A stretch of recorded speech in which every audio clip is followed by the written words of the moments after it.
Salut les amis, j'espère que vous allez bien. Moi ça va, bon nouvelle petite vidéo. Et aujourd'hui, je vais aborder un sujet qui m'est personnel, mais j'en avais déjà parlé dans une vidéo où je parlais du fameux poids idéal, poids et d'équilibre, et comment des fois on pouvait avoir comme objectif un poids donné, souvent en relation avec la taille, hein, ce fameux rapport poids-taille, et la réalité à laquelle deux fois on peut être confronté.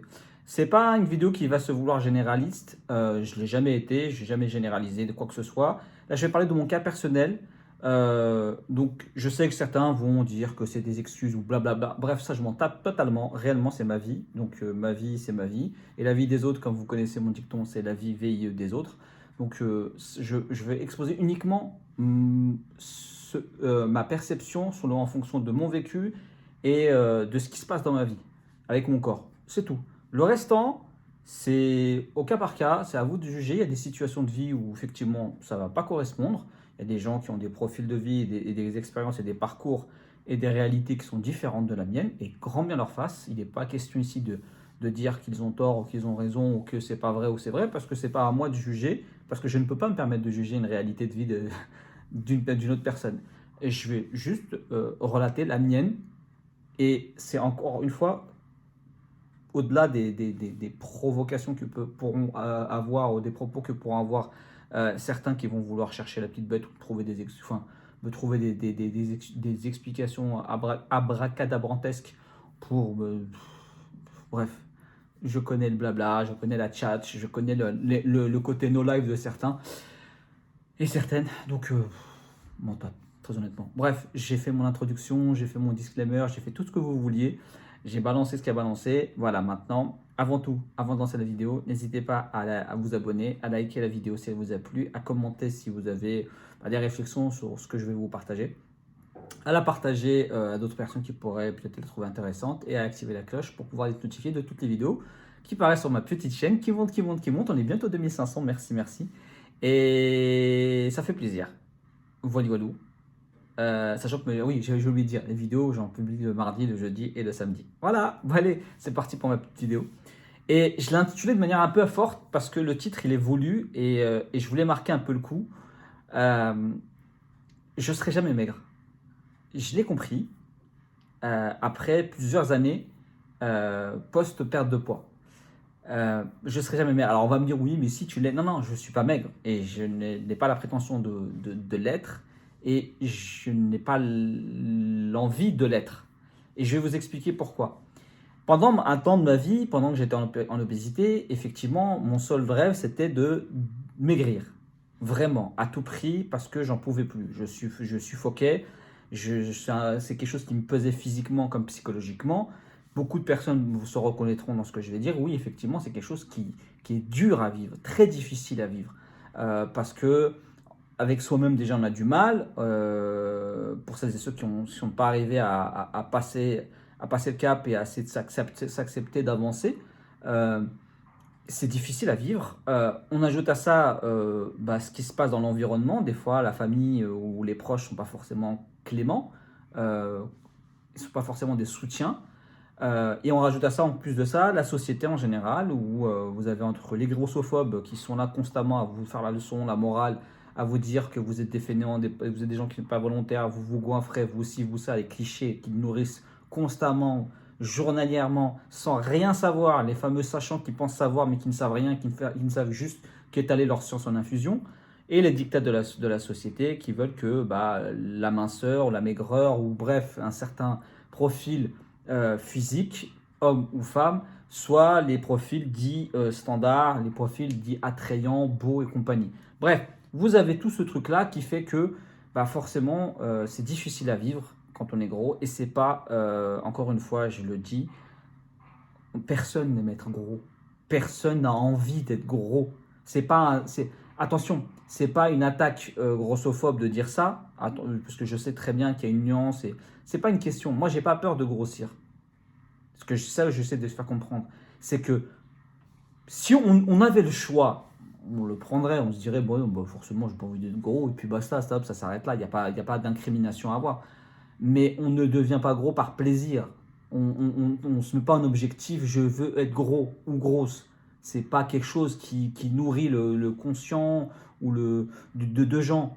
Maintenant, oui, on peut vivre gros et grosse, et on peut vivre épanoui, on peut vivre voilà, serein, on peut vivre en bonne santé si on fait les choses. Et je sais qu'il y a des personnes qui font les choses comme elles font, parce qu'il y a d'autres problématiques qui font que le poids, le fait d'être gros ou grosse n'est pas une question alimentaire, il y a d'autres raisons. Bref, je m'étale, je m'éloigne beaucoup trop du sujet euh, et je vais recentrer. Il y a aussi d'autres raisons au fait qu'on soit grosse, c'est au-delà des problématiques physiologiques, que ce soit hormonale, thyroïdienne, il y a aussi l'hérédité. Et il se trouve que j'en ai jamais parlé, et je l'avais déjà dit, moi à l'époque, plus jeune, enfant, j'avais pas de problématique de poids. Adolescent, j'ai commencé à avoir des rondeurs, j'étais légèrement en surpoids, mais c'était pas quelque chose qui perturbait mon rythme de vie. Et en fait, c'est quelque chose, et même dans la famille, la fratrie, c'est ainsi. Parce qu'on a une part d'hérédité. Du côté de ma maman, on a une part d'hérédité de prise de poids dans bon point. Voilà. Vraiment de ce côté-là de la famille, que ce soit ma maman ou mes oncles et tantes, mes cousins, il y a des prédispositions. On est souvent assez rond ou voilà, ou même des fois gros. Alors les gros, je crois que non, même pas. Je crois que gros, c'était plutôt moi et quelqu'un d'autre. Mais sinon, rond, surpoids, voilà. On a cette prédisposition-là à prendre assez vite et être bien portant, être bien en chair. Bref, l'expression que vous voulez prendre, vous la prenez. Et dans ma dépression qui a entraîné cette prise de poids, qui m'a fait tomber cette fois-ci dans l'obésité, ce facteur héréditaire a forcément accentué cette part-là. Et au moment où j'ai voulu perdre ce poids-là, effectivement, je l'avais noté dans ma tête en me disant que je sais que j'ai une part d'hérédité qui fera que, je sais que j'en avais même discuté à l'époque avec mon ancien médecin traitant, qui m'avait dit que pour lui, ma stabilisation se ferait dans la fourchette entre 80 et 90.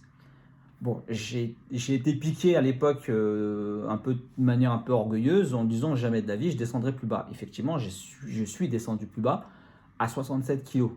Bon, c'était pas vraiment en plus l'objectif de descendre à 67. Je me suis dit juste que je passerais la fourchette des 80 et c'est tout. J'avais pas un but et un poids précis. Mais c'était juste que je voulais un peu casser un peu son diagnostic ou sa prévision, bref. Et en fait, je me suis retrouvé à 67. Voilà, bon, bref. Et encore, c'est grâce à ma maman que je me suis arrêté. Mais j'ai vite compris après ça, alors on a cette peur de prendre du poids, ça m'a hanté pendant un certain temps, puis la dysmorphophobie, le fait de ne pas se voir comme on est. Ça a beaucoup joué aussi dans mon après-perte de poids, dans ma stabilisation globale, parce qu'on pense stabiliser le poids, le chiffre, mais il faut aussi stabiliser son regard, il faut aussi faire en sorte que le travail d'acceptation qu'on a mené avant, pendant et maintenant, il faut le faire après. Bref, il y a plein de travail à faire, plein de travail à mener, plein d'actions à mettre en place et d'apaisement à avoir avec soi-même et avec son regard et d'accepter que bah, c'est pas grave de reprendre 1 ou 2 kilos, 3 kilos. Mais il n'y avait pas encore ce lâcher-prise là. J'étais encore dans une part de contrôle, même si j'étais à l'aise avec mon alimentation. Je pouvais très bien être à l'aise avec mon alimentation, mais je pouvais aussi la contrôler. Et moi, j'étais encore dans cette phase où, certes, je mangeais de tout ce que je voulais, mais c'était toujours une part de contrôle. Et parce que, en fait, je voulais absolument rester sur un poids donné de entre 72 et 75 kilos. Parce que je me disais 1m70, 72, 75. Comme quoi, hein, même si je suis sorti, même si j'effectue tout ce travail-là, perdu 108 kilos et compagnie, il y a quand même des choses qu'on continue à apprendre et à débloquer au fur et à mesure de son expérience de vie. Et moi, j'étais encore dans cette phase-là de me dire, il fallait que je reste dans cette fourchette-là, c'est là. Et pourtant, quand je me regardais dans le miroir, je ne me trouvais pas du tout plaisant, je ne me plaisais pas. Je m'appréciais, je m'aimais bien, mais plaire, je trouvais qu'il y avait des trucs qui me manquaient. Alors, la musculation, quand je me suis mis dedans, je me suis dit, ça va peut-être m'ajouter des choses en même temps que travailler sur les excédents de peau. Mais voilà, au fur et à mesure, voilà, j'en suis sorti 3 ans plus tard, 75 kilos, première chirurgie.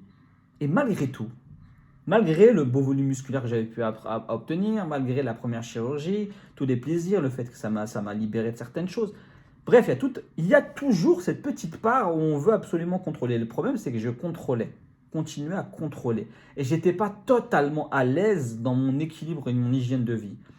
Et effectivement, cette peur de regrossir était toujours plus ou moins présente.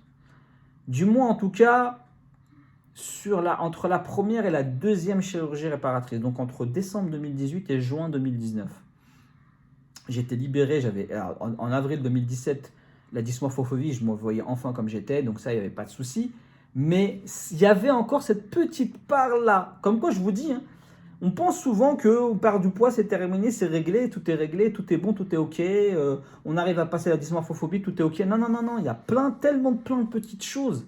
C'est un travail qui demande beaucoup, beaucoup, beaucoup de temps, d'investissement et de lâcher prise par moment.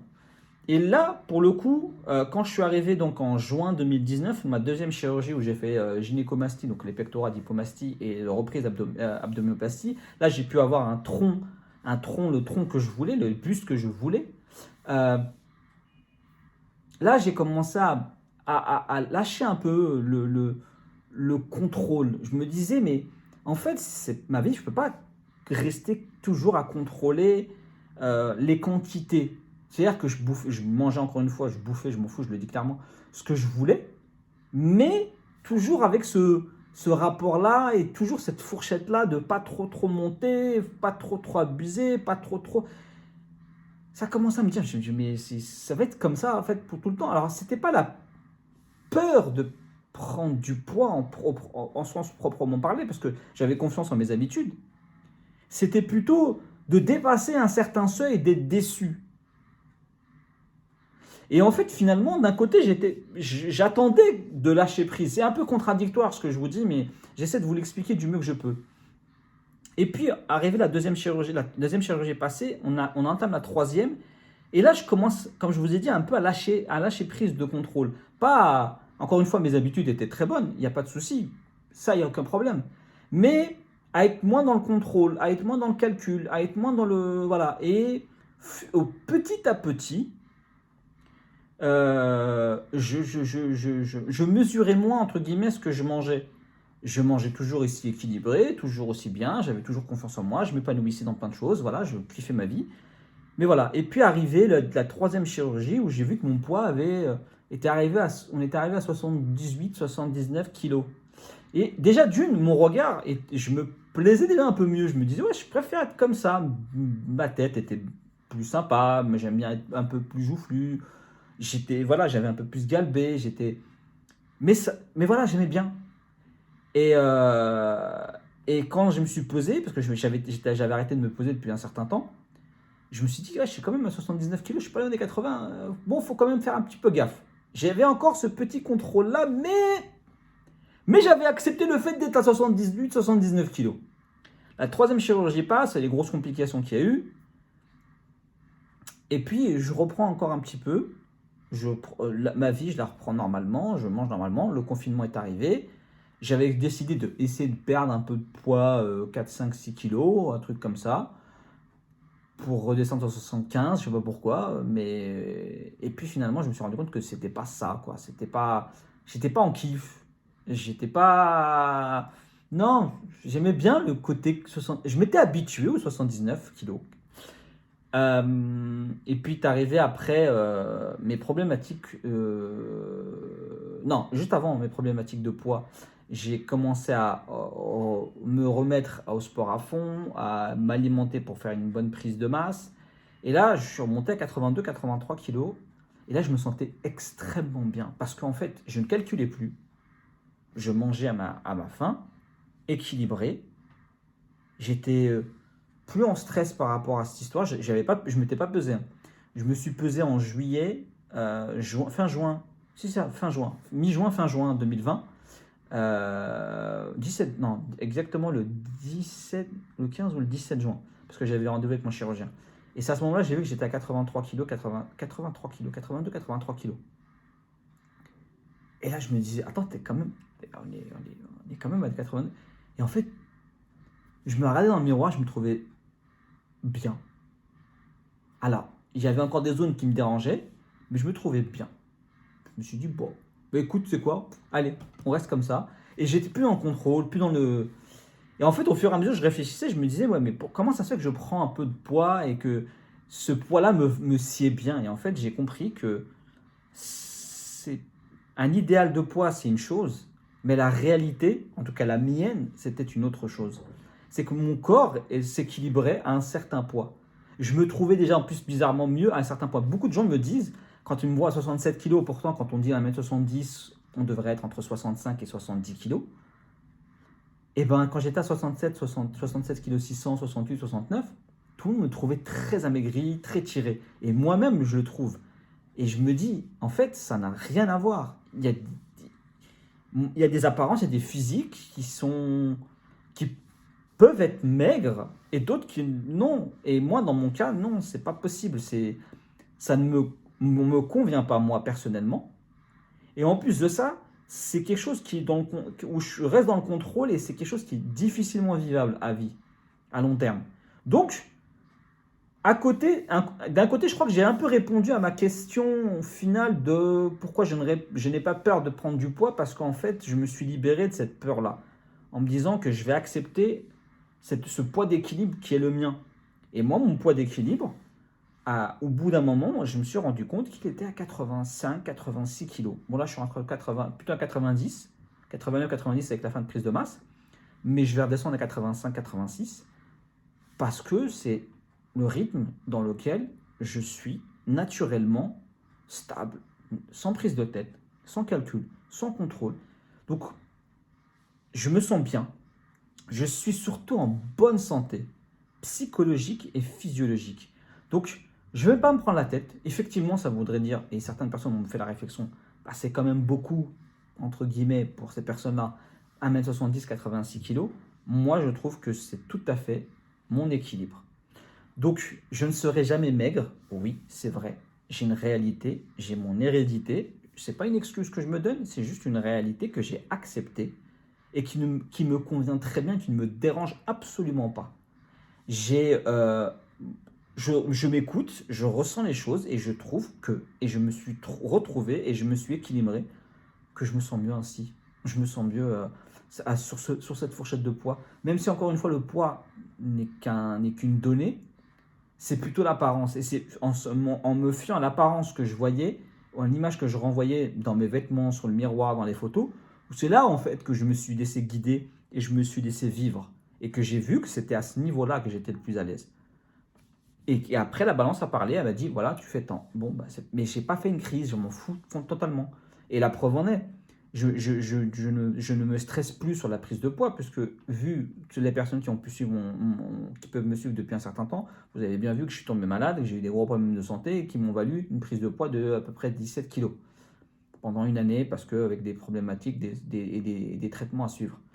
Et c'est pas pour autant que j'en ai déprimé, c'est pas pour autant que je me suis reclus, c'est pas pour autant que je me suis enfermé, que je me suis pas assumé, que j'ai pas vécu, que j'étais pas, voilà, épanoui, que je vivais pas les choses. Preuve en est que c'est pas une problématique, j'ai pas peur de reprendre du poids. Parce que je sais qui je suis, je sais ce que j'ai fait dans ma vie, et je sais quels sont les fondamentaux, mon hygiène, c'est juste que j'avais besoin d'un dernier petit truc pour me libérer totalement. Et en fait, finalement, je suis en autonomie. Je suis en rythme de croisière. Je me tracasse pas. Je vous ai dit, là, je me suis mis en prise de masse depuis début décembre, depuis ma sortie quasiment. Où j'y vais à fond au niveau des séances pour reprendre du volume et tout ça, parce que derrière, j'ai un petit challenge qui commence en février et qui va me permettre justement jusqu'à l'été de pouvoir retravailler, modeler et après revenir sur ce poids d'équilibre que j'aime et qui me plaît, qui me satisfait avec la ligne que j'aurai. Mais je me stresse pas. Je suis pas en train de voilà, là j'ai quelques kilos en trop, je m'en tape. Mais complètement. Moi je sais ce que je vise. Et je connais mon rythme. Je sais que mon corps, quand j'étais malade, je savais que mon corps, quand il allait guérir, il allait revenir. J'allais lui mettre 2-3 petits coups de tournevis assis par-ci par-là et c'était réglé. Là, je sais que là, je maîtrise mon évolution et que dès que j'aurai fini, j'aurai atteint cet objectif, je sais ce que je vais faire. Parce que, encore une fois, j'ai confiance en ce corps-là. J'ai confiance en moi. Voilà. Donc, je ne serai jamais maigre et ça ne me dérange absolument pas de ne pas l'être. Parce que le principal, c'est que je sois en bonne santé. Que ce soit psychologique ou physiologique. Voilà mon message, voilà ce que je voulais faire passer comme petite vidéo. J'espère que cette vidéo vous aura plu. N'hésitez pas à commenter, à liker. Je sais que certaines personnes ne seront pas d'accord avec moi, mais en même temps, c'est pas le but de la vidéo d'être d'accord ou pas. Vous n'avez pas à être d'accord avec mon rythme, mon hygiène de vie, mon rythme de vie. Je n'établis pas une règle absolue, je ne dis pas que c'est comme ça, c'est comme si, même s'il y a beaucoup de professionnels qui vous diront que l'hérédité joue énormément sur la prise de poids et sur le fait d'être maigre ou gros ou avoir des prédispositions. Ça, après, je vous laisse aller vous renseigner. Il y a des études et il y a des professionnels qui pourront vous répondre. Je partage juste, encore une fois, mon vécu, mon histoire. Voilà, un total zénitude, je me prends même pas la tête. Et les jugements des gens, je m'en carre. Non, c'était ça. Voilà. Moi, sinon, je vous dis à jeudi prochain pour une prochaine vidéo sur YouTube, une story time. Et sur les autres réseaux, que ce soit Instagram, TikTok, Snap et Twitch. Ne vous inquiétez pas, février, ça va démarrer 2 lives par semaine. Voilà. Sur ce, prenez soin de vous et je vous dis à la prochaine.